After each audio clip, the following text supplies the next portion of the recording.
Hey, welcome to another episode of Rick and Van Driller YouTube family and all you alternative thinking, life living maniacs. And also, I would like to thank all my recent subs for subbing to my channel during my absence. Now, it's been a few weeks ever since I've made my last video because I've been extremely busy and there's been a lot on my plate. And there's getting ready to be more on my plate. I've just purchased another home. It's a tiny home, 200 square feet.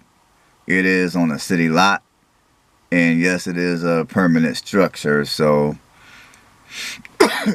technically, if I wanted to live in it, I would have to bring it up to code and all that fun shit.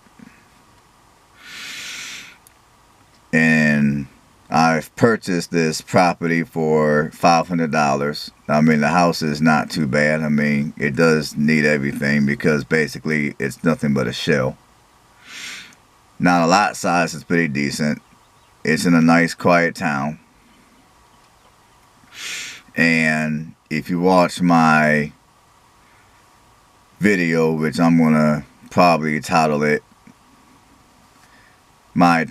my tiny home, you will get to see a picture of the house, and I will take you through the inside and show you what's inside.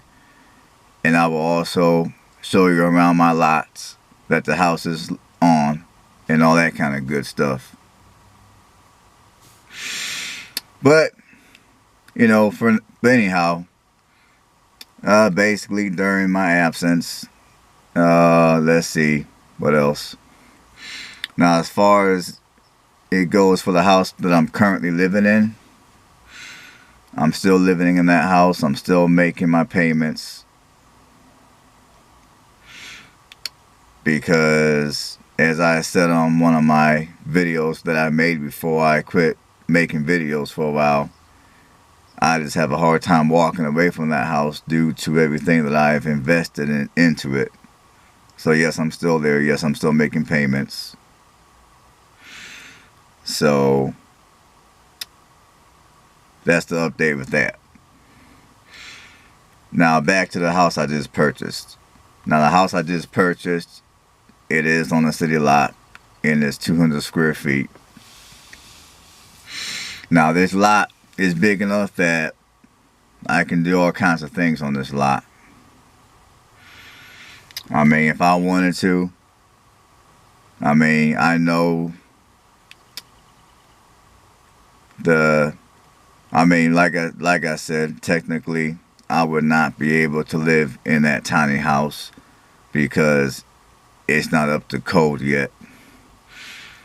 But if the shit hit the fan and something were to happen to my other house, I mean, I'll be honest with you, I don't give a damn what the city laws might be. I mean, I'm gonna put it to y'all like this. I would live in a house anyway. I mean, what I would do is I would use propane for cooking. I would have the little porta potty thing for me to take care of business in the urinal and all that good shit. I would have all that going for plumbing, I guess you can say. And I would just bring in water from Walmart. Just bring in like some 5-gallon things of water, and that would be for sanitary purposes, like to clean dishes and also to make some instant coffee and wash my hands and all that kind of good stuff. And I would have a gym membership for the purpose of not only working out and exercising, but also to take showers every day, so I'm not all nasty and shit. And also to brush my teeth. And they sell lanterns out there that you can just put some batteries in, and that would be my light. Now granted, it wouldn't be as good as a regular light that you plug into an outlet, but it would be enough light for me to take care of business at night. And also I would purchase some sort of a solar setup so I can charge my cell phone and run my computer, whether it be a laptop or a tablet. And if I get lucky enough, I might even be able to run a mini refrigerator. If not, then as far as it goes for my food, I'll just have an ice box.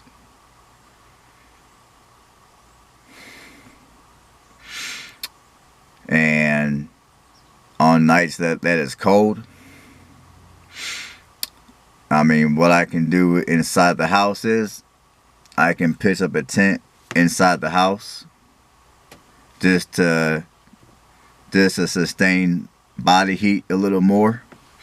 And then inside that tent, I would of course have all my sleeping bag and probably my computer, because normally I watch YouTube videos before I fall asleep. It helps me fall asleep better. So for those of you that are making YouTube videos, I thank everybody for doing it. Even though some of the videos I hear may suck, I still thank you for making those videos anyway.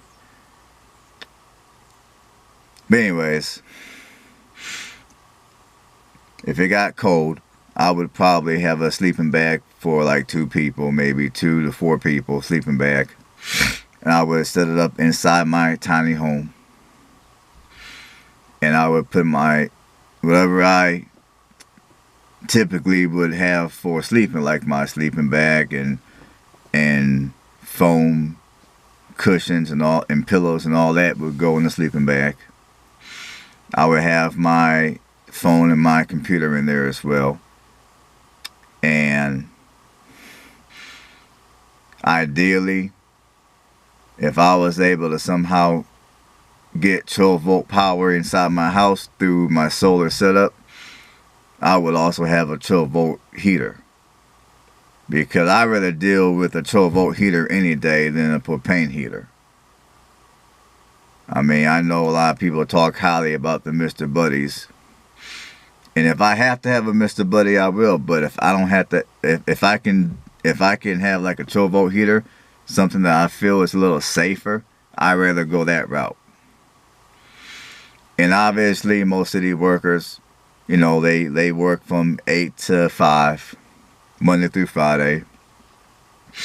So those are typically during the hours that I'm at work myself. So by the time I get home and do whatever it is I do in that house, if it came to that, the city workers would be home for the day anyways. Now, yeah, I guess my neighbors, if they wanted to be some dicks, they can call in and complain and all that other bullshit. And that would be one risk that I would take in order to take care of business if it came to that. I mean, that's just one risk that you take anytime you live an alternative lifestyle. I mean, because when you think about it, technically it's against the law in many cities and states to live in your vehicle. To say the least, many places frown on people living in their vehicles full time. But people do it because either A, they have to, they have no other choice, or B, they want to save money. C, it could be both. It could be the fact that they just like living in their vehicle because they like that lifestyle. And I guess one risk that you take anytime that you go off the beaten path of living your life is you're going to have some people out here that are going to report you. And, you know, unfortunately, that's just how it is sometimes. And that's one risk that people who choose to live alternatively have to take. Now, there's all different kind of strategies that you can exercise to minimize those risks, which obviously in my case, number one, obviously I'm not going to be playing no loud music. Number two, I'm going to duck the city officials as much as I can by coming home after the city officials have already left and went home for the evening. Obviously, over the weekend, there will be no city officials other than the police department. So, in that case, if I wanted to be there all weekend, all day, I could, and not have to worry about much of nobody.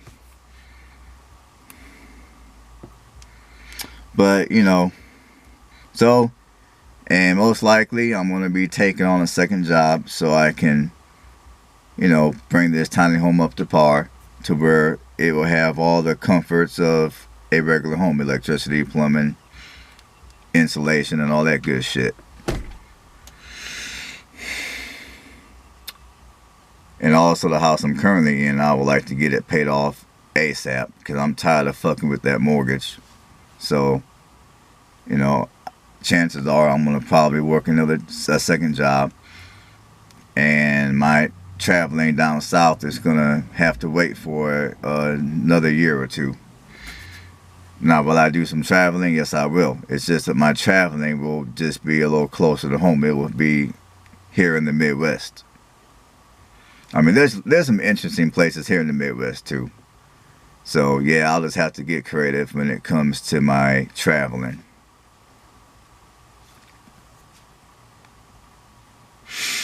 Well, the camera's probably getting ready to shut me off here, so I'm gonna quit talking before I get cut off. I thank everybody for watching another episode of Weekend Van Driller. And stay tuned for my next video, which will be titled My Tiny Home. So until then, everybody try to have a wonderful day, evening, night, whatever. See you on the next video.